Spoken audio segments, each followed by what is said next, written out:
Hello.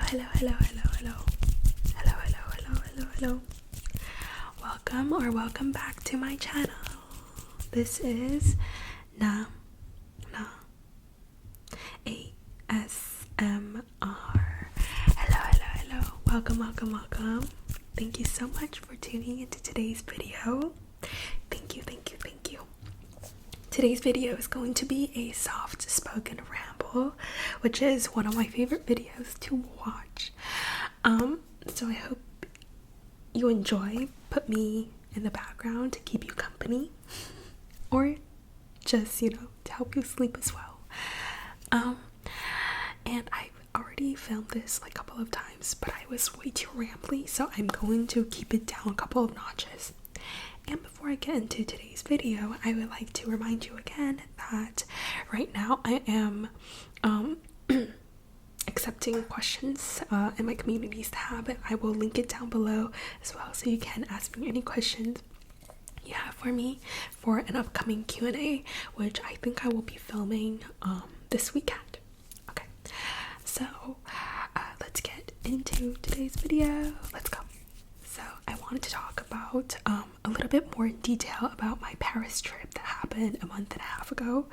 I just kind of lost the timing of when to tell you guys about it, but I kind of want to talk about the best of what I saw in 1 week, the best of arts, like the best of arts, the best restaurants, or the best food that I had, and the best drinks that I had, because you guys know I love cocktails.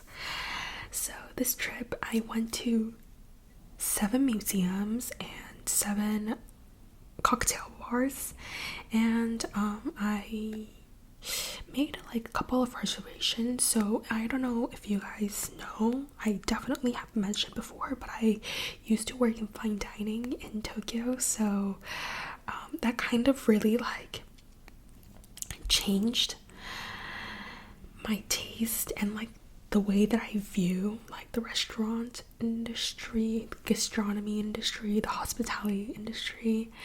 And so like after working there, I think now I have a little bit like different expectation going into different institutions. But anyways, we'll talk about it later on. But let's start with the best art, in my opinion, obviously, but I'm very biased towards impressionist paintings, like many of my peers. A lot of people, I think, resonate with that period of the art movement a lot, because it's so pretty to look at. It's so beautiful, and it's more of like a scenery and outside, rather than like a portrait painting or like a religious painting. Anyways, I don't know much about art, but I just like looking at pretty things. Okay, so I have very basic knowledge of like impressionist paintings, impressionist painters, and I know barely anything about their lives. But I went to Musée d'Orsay, and that's one of my favorite museums because they have a really large collection of impressionist paintings. But they were doing an exhibition on Caillebotte, which was an artist that I wasn't familiar with, but I was like, oh, like I've heard of the name. So I was like, okay, let's go. Like, and I had the audio guide and everything, and I went, and it was super interesting because I don't know if you guys are familiar with this artist, but basically he was a bourgeois, so he was born in a very wealthy family, but he resonated a lot with the working class members. So he would have a lot of his paintings were like, he would have both working class people and bourgeois people in the same frame, depicted like in the same frame but very differently, right? And I was very intrigued because the friends that he would hang out with are very wealthy, but he resonates with the working class, because he, well, according to the audio guide, because he was also using his hands, working on art and stuff. So it was very interesting to see, or to kind of learn about the relationship that he had with himself, and maybe the conflict that he had, but also he lent apartments to his artist friends like Monet and stuff. So yeah, it's interesting to like kind of get a peek of like what their personal life was like, along with the work that they produced. And I think that exhibition was very well curated, but we went there at like maybe 3, and the museum starts closing at 4:30 or something, and it closes at 5. The doors close at like everyone has to get out by 5, I think. Anyways, I was there kind of like speeding through, but I wanted to listen to all the audio guides, so I was speeding through. Like, I only looked at the paintings in detail with the ones that had the audio guide, and it took me an hour and a half. So I think if I were to see the permanent collection as well, like, it would have taken me a lot longer. So to anyone who's going to the museum, at least for the first or second time, and are interested in their exhibitions, because their exhibitions are really nice, go in the morning, not like me. Okay, so that was the best of the art. Second, what should we do? Okay, let's keep the positive vibe going, and let's talk about the best cocktails, the best bars that I went to. So, I went to most of these bars by myself, except for 2.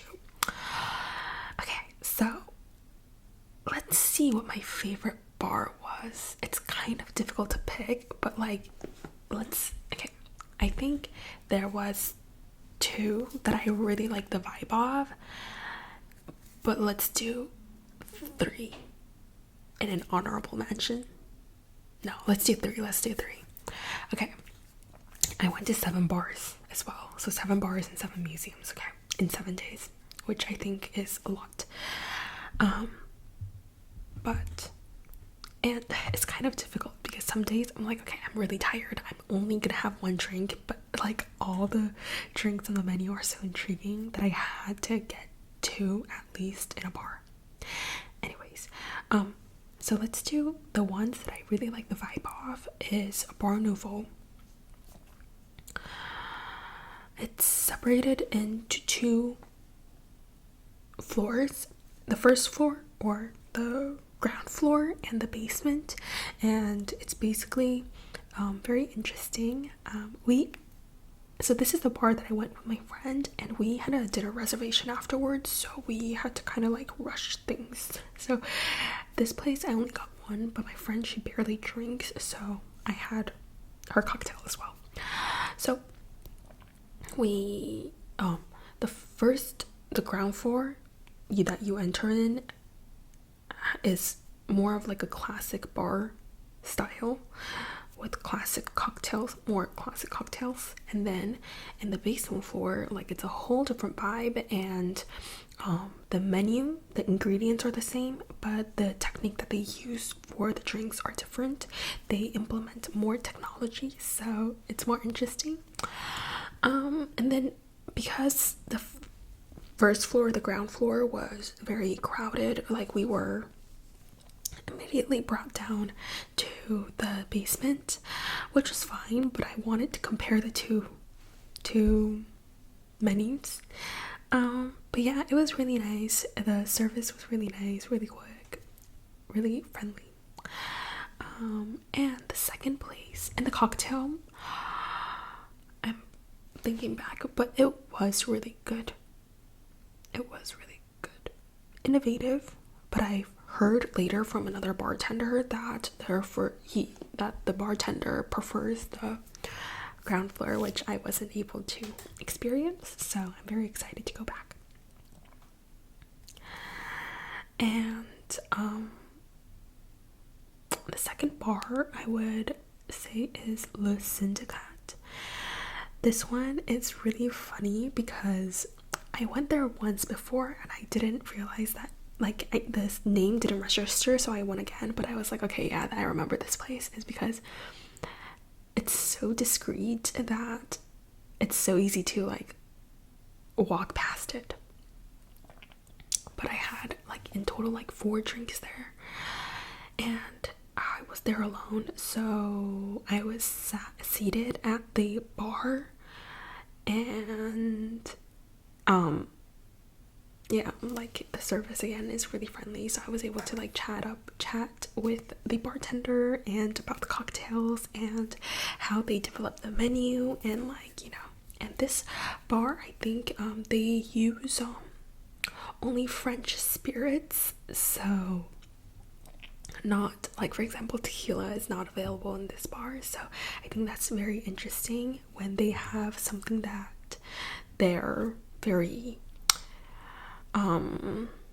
known for, or like, you know, the concept is there, and it's really dark as well, so it's really fun, I think. And their menu changes, I think, once every 6 months, 4 months, something like that, but they change it like from time to time. So that was a super fun experience that I would definitely go back, because I forget, it's my 3rd time filming this, so I don't know if I mentioned it this time filming, but I will be going back to Paris in December with my family, and we're going to go to Barcelona as well, and I'll also be going to Porto and Lisbon in Portugal, and it's my first time going to Portugal. So if you have any recommendations for any of these cities, please let me know, because I would love to go. But yeah, I love, and especially because I was working in like fine dining previously, it's so fun to find like really cool places, and you know, and I think what I'm most drawn to is those restaurants, those bars that have really strong concepts and really good service. I don't know. Anyways, so those two were really nice. And an honorable mention, or no, it's not even honorable mention, it's really good, was the La Calandeleria. It's like a taco shop in the front, and it's a mezcal bar in the back. And the mezcal bar was really cool. The cocktails were really good. They changed the menu really frequently, I think every 2 months, something like that. And they have quite a wide selection of cocktails and also mocktails to choose from, if I remember. And they have a spicy margarita that's like a house drink, so that is the only cocktail that's on the menu always. But other than that, they change it very frequently, and it's very innovative, and I had a really good time. Yeah, so I really love those 3. If you're ever in Paris, yeah. Or if you have better recommendations, let me know, because I am eager to know and explore and discover. Now let's talk about the restaurants, the food. Honestly, this time we didn't have the best of luck, because the cheapest food was honestly the best food that I've had. You know, the very like famous falafel la place that's like on TikTok? That was really good, honestly, for 10 euros. One of the best meals which is so unfortunate because like there was a restaurant called Septime.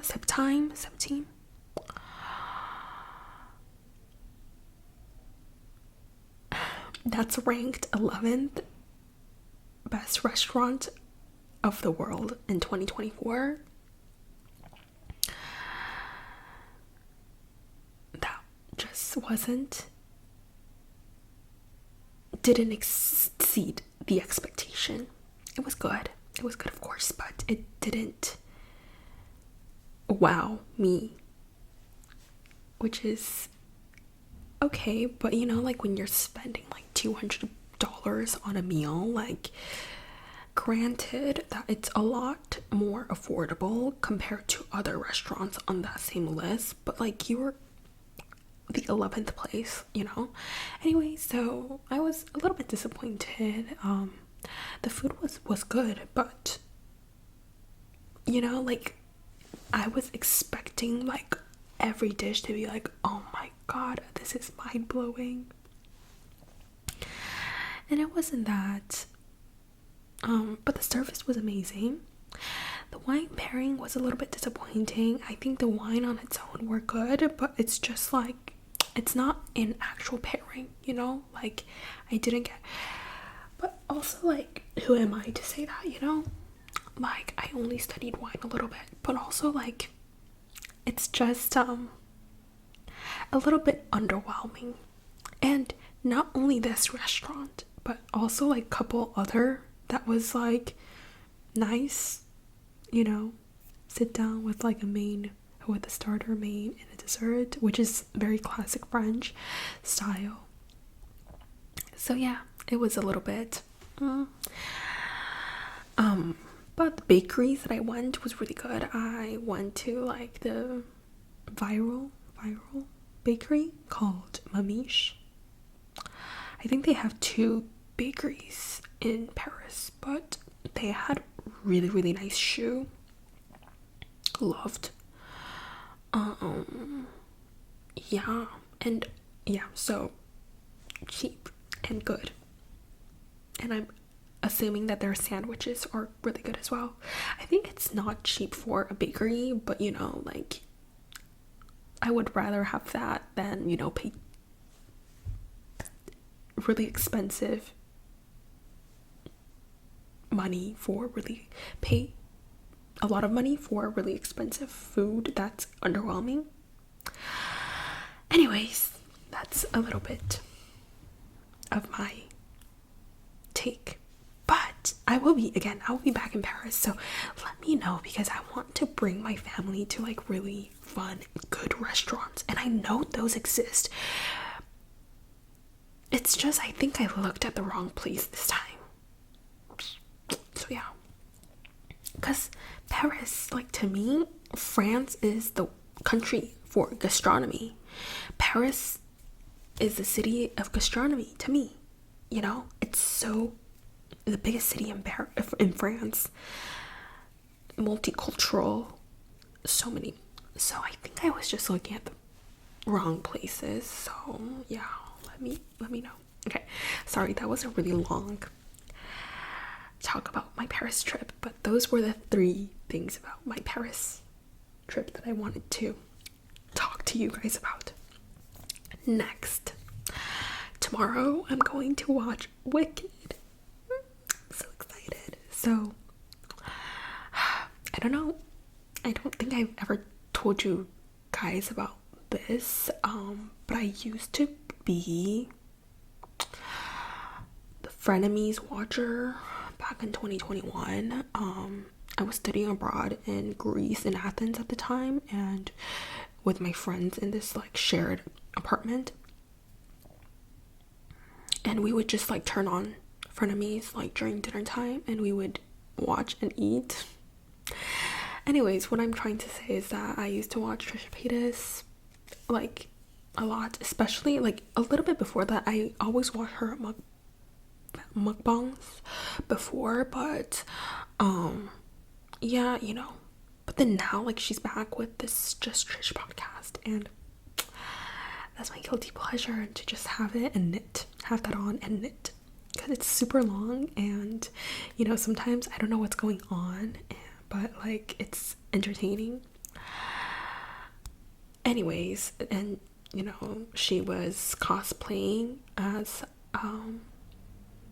characters from Wicked, and that got me really excited, because I remember watching the musical on Broadway, which is, now that I think, is such like a privileged experience to have. Like, I took it so much for granted, you know. I didn't know how, like, yeah, how much of a privilege that is to have access to Broadway, you know, because I used to live in New Jersey. Anyways, so my mom, she really likes musicals, and when I was little, like, I didn't know what was going on, but like Wicked was the first musical that I've ever watched, and actually the first time I watched Wicked was in Japan, so it's not on Broadway. But after that, I think I watched Wicked twice on Broadway. So yeah, I think I grew up watching Wicked. Not a theater person at all. I don't know much about anything, but I do remember enjoying Wicked. And so I'm super excited to go watch Wicked tomorrow. I'm so excited. I think Trisha, she has hyped it so much up for me. And look, this is sort of like alphabet green. I don't know. But this is a sweater that I was knitting in a previous video that I finished in Japan. I actually like had to frog that whole project and redo it, but I don't gauge swatch. I don't know. So it's a little bit short, but I think it has a very classic fit to it. It's not very oversized. But yeah, I think I really like it. Very classic raglan. And it's really warm. So yeah, that's my thing. I'm really excited about Wicked, and let's talk about the K-drama that I'm watching.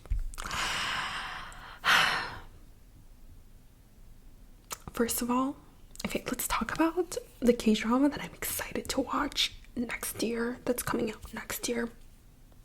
Also, I don't have any eyebrow products in. I think I have a very like dark hair. Maybe not very dark, but I think I have quite dark hair. Because it's not the thickest, it's not the thinnest hair, but it's not the thickest hair. But anyways, moving on. Or going back. You guys know that I love Ji Chan-wook. Ji Chan-wook. That man. And I don't know if you guys know who Matsuka Tori is, or Tori Matsuka Tori. He's a Japanese actor, but Ji Chan-wook gives me Matsuka Tori vibes. Sorry for like referencing a Japanese actor that's probably less well known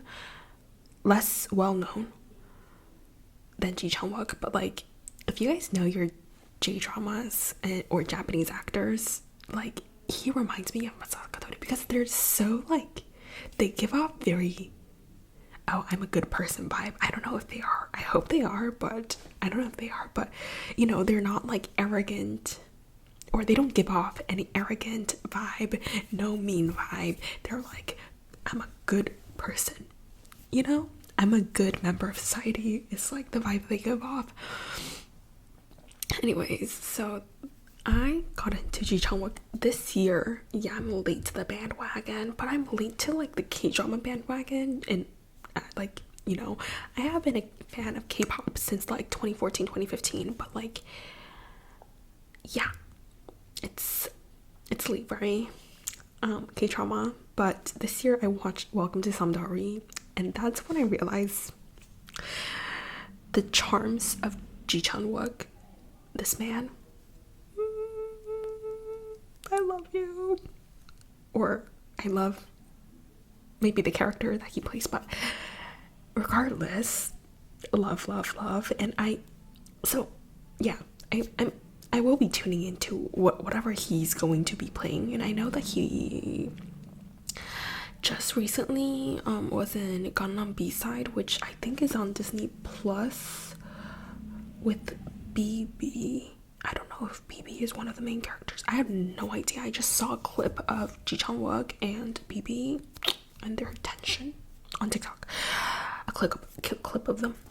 So I think that I will be tuning into. But you know, like, it's very difficult for me to like get into a K-drama. First of all, I mentioned it previously to you guys, but I don't really like fantasy. And I know this one is not. This is like a crime thriller vibe, but Gangnam B-side. But yeah, so it takes me, like, there's a lot of hurdles, and on top of that, I need to be emotionally there for a certain genre, you know, for any kind of genre, but you know, like, but okay,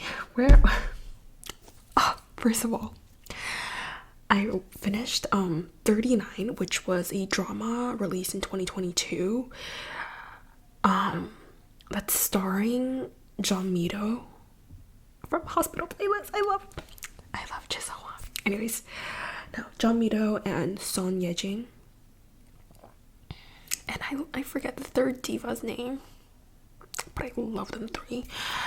39, I was knitting, crying, sobbing, and knitting at the same time, but it was so good. But I was definitely crying a lot.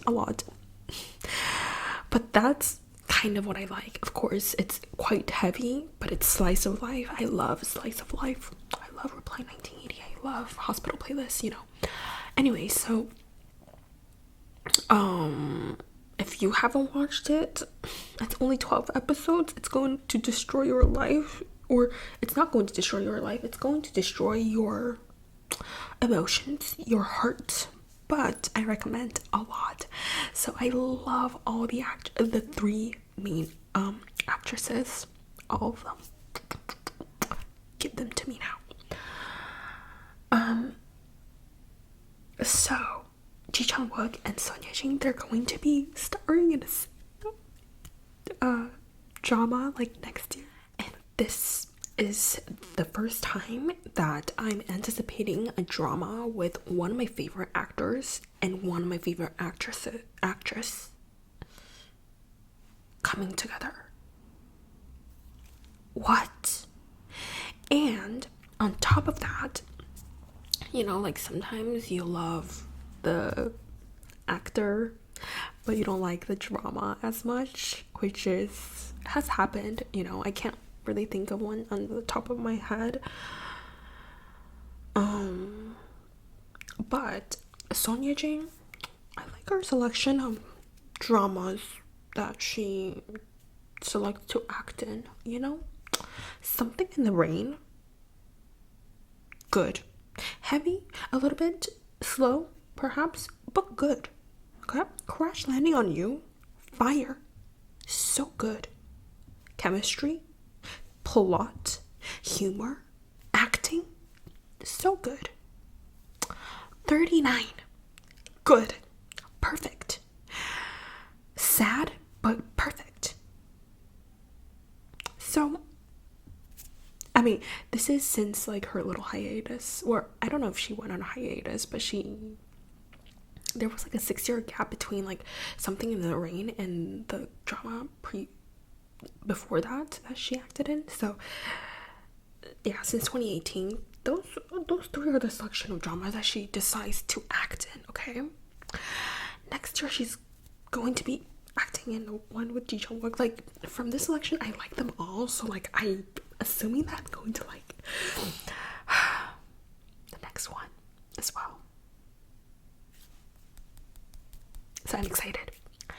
And did we talk about G-Dragon and his Mama performance? 'Cause that was kind of everything. I loved every single moment of it. And I streamed it like a lot. Not like some people online, like they're amazing, but yeah, but like definitely a lot, and deservingly so, you know, like they deserve it, and also I deserve too, you know. It's been such a long time. I love our king, our kings, but our king. And I love the reaction videos that Mnet started to like put out on their own channel. Of course, love 17, love Hoshi and Woozy. I don't know a lot about 17, but I love Hoshi because he also loves Taemin and also G-Dragon. Like a lot of people do, okay, but he fanboys like the way that I would fangirl, so love. And Woozy too, great. But also I loved Kim Titty. She was so cute reacting, and that made me like smile so much. So see, like my excitement is still like right now, so very excited for G-Dragon's album release. I'm wondering when. It's soon. I know, but yeah, I don't know why. It's like it's nostalgic, but like it's new. But it brings back those vibes, but it's like still current. But yeah, I'm very excited. And I don't think I've ever witnessed his album drop, like solo album drop in real time. Only like Untitled, which is a single, and before that like Coup d'etat, One of a Kind, like those previous eras. Like I didn't know them yet, or I knew of them, but I wasn't a listener yet because I was little. But so yeah, I'm very excited. Even though like I've been listening to their music, Big Bang, G-Dragon, like since 2015, which is when their main album dropped. I am going to be humble and say I don't know if I am, and if I can call myself a VIP, but I'm a fan. But yeah, love, because I would call myself I got 7 back in the days, even now, but like, you know, like now I'm a little bit more detached from that period of my life. But yeah, when I was going through it, it's always those idols who backed me up, who would back my emotion, my mental health up. So yeah, without GOT7, I don't know how I would have survived 2017, 2018. Love. So they're also coming back in January, so yeah, I was going crazy for them. And you know, what's your favorite GOT7 song? Because of course there's a lot, but the song that really got me into them was a Fly, and I don't think people appreciate Fly as much as it deserves. A lot of people do like it, but like I love that song so much, even now. Actually, after this video, I'm gonna go watch that music video and listen to those songs because it's fire.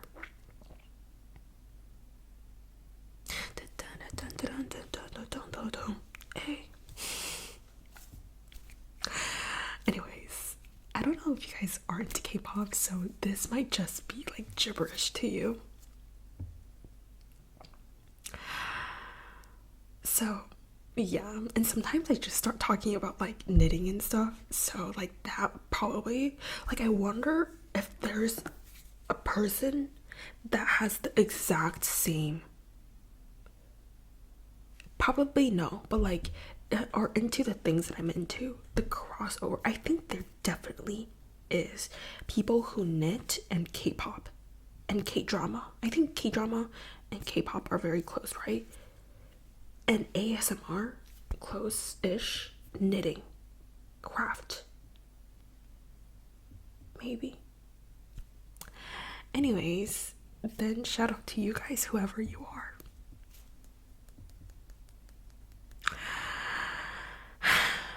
Anyways, I'm overwhelmed now by joy thinking about all the things that I love. Oh, also talking about my the K-drama I forgot to mention, but I'm currently watching my Liberation Note. My Liberation Note or Notes. It's very slow paced, but really good. And I love all the siblings, the actors love, because the brother I think is the middle child. The brother, what is his name? Nam something, I think. But he wasn't, because This Is My First Life, and that was the first K-drama, or one of the first K-drama that I liked. I think that I even ever watched. So good. So good. And I recently watched Mr. Plankton, right? And the older sister is in there. So good. Mr. Plankton, I really enjoyed until maybe episode 9, episode 8. And then it was okay, but overall, great. I love it. It's because I'm usually not watching a K-drama that is so plot driven like that. So it was refreshing. It was very entertaining, and I loved it while knitting. But anyways, I hope you guys enjoyed me just rambling on and on and on about kind of everything and nothing.